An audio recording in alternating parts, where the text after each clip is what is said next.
Today's short is being brought to you by Goya Foods.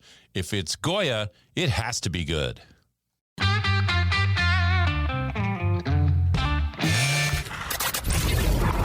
Your daily game plan for success. It's Sachs in the Morning. Steve Sachs.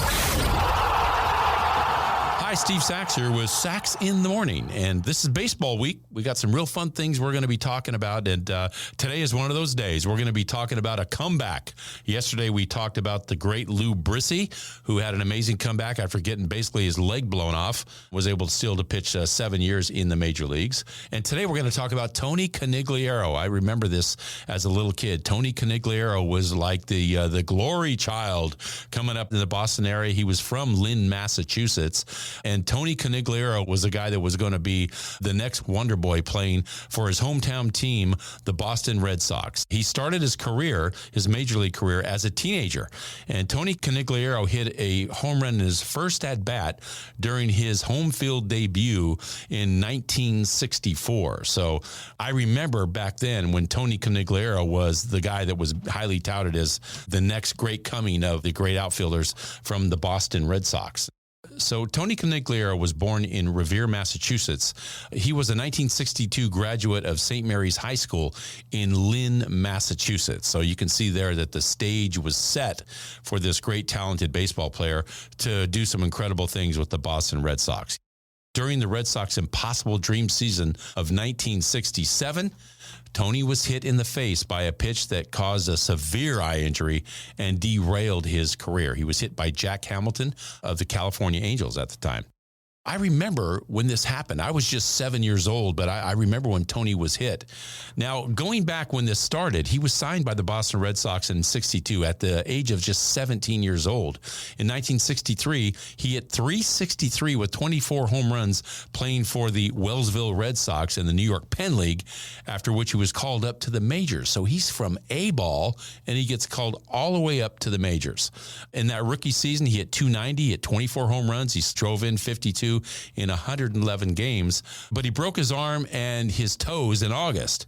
In his sophomore season in 1965, he led the league in home runs with 32. He became the youngest home run champion in American League history. In that season, at age 22, he not only reached a career total of 100 home runs, but he attained that milestone at the youngest age of an American League baseball player.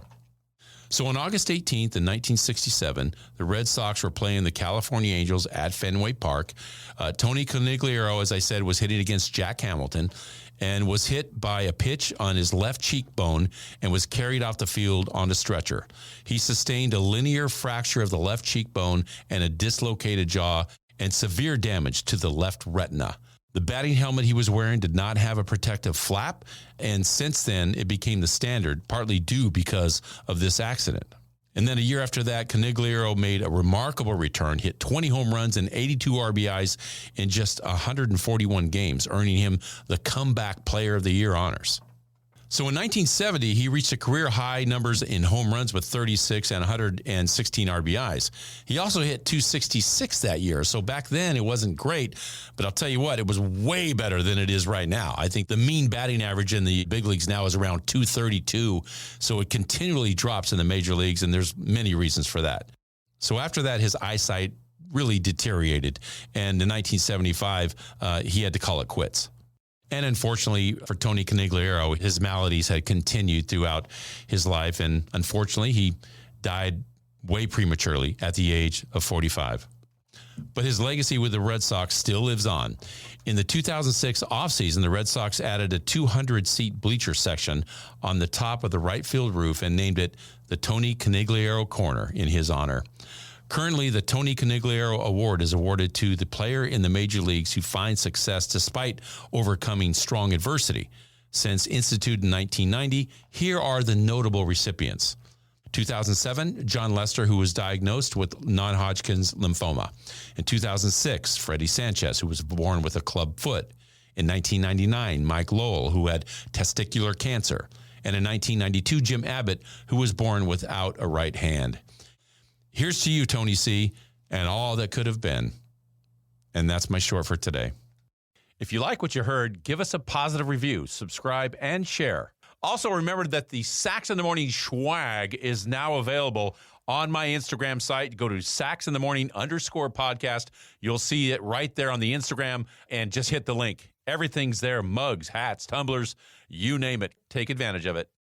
And thanks to Al Hendrickson Toyota for their support of this podcast. And be sure to visit alhendricksontoyota.com. Toyota, let's go places.